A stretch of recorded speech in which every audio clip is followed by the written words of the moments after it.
نسولو واحد السؤال. داكشي كامل اللي شفنا في التواصل الاجتماعي، في الاخبار، في كل شيء، انا صراحه ما بالي حتى شي حاجه من هادشي كامل. بالي الناس ناعسين في الزنقه، ما كاينينش الخيام، ما كاين حتى شي حاجه.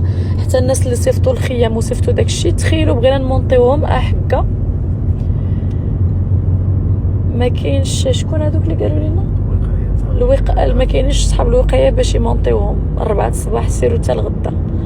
واش حنا حتى الغدا غادي نمشيو للبيكنيك؟ راه الناس ناعسين في البرد، راه يقدر غدا ولا غدا تفيق تلقى الناس ماتوا. انا ما فهمتش واش ما كنقدروش، مازال ما وصلناش اننا نديرو واحد ياخذ خدمه في النهار واحد ياخذ الخدمه في الليل. حنا كنا مستعدين نمونطيوهم، ما قال لك ما تعرفوش ليهم. يعني ما انا ما فهمتش، والله ما فهمت زعما لا حول ولا قوه الا بالله. وحق الله باقيين دابا حنا في هذه الازمه وكنقولوا سير غدا بحال بغيتي شي ورقه في شي. والغريب في الامر ان الناس المسؤولين اللي غيقدروا يقادوا لينا هذا الشيء ما كاينينش.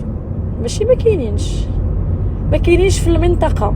يعني كتلقى شي حد مكلف في المنطقه بلا ما ندخل في التفاصيل، ما كاينش. واش مشى لمراكش ولا مشى لكازا ولا، يعني الناس اللي مكلفين اللي هما كما كنقولوا اب الاسره، اللي هما اللي مكلفين بهاد الناس، ما كاينش معاهم من تهضر باش تقدر تمونطي خيمه. الناس ناعسين كيقول لك سير رجع حتى الغدا. واش حنا باقين في هاد الاستهتار؟ واش حنا باقين؟ عرفتي وحق الله كون نشوفوا الناس كي دايرين راه ما فهمتش. تخيلوا كاينين شي ناس محسنين من غير ما نقول شكون وصيفطوا رموكات. ما قدرناش بزاف د الحوايج ما قدرناش نديروهم حنت حكا. الناس اللي مكلفين تما راه حتى الغدا سير جيب شي ورقه، فهمتي؟ خص حتى يجي هذاك السيد ويلبس الكوستيم والكرافاطه، باش يلبس كوستيم وكرافاطه ويعطينا لوتوريزاسيون باش نقدروا حنا نديرو ديك لاطونط مثلا، اولا نقدروا حنا نفرقوا هذيك الماكله. تخيلوا معايا، راه لا اله الا الله محمد رسول الله. انا جو سوي بوش بي. وصلني بزاف ديال الناس ساكنه ديال تارودانت، حنا جايين عندكم غدا ان شاء الله.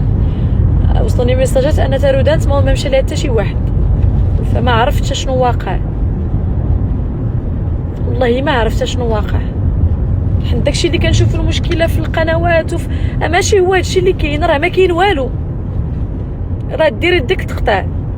اقسم بالله ما كاين. كاينين غير المتطوعين والناس وجوه الخير.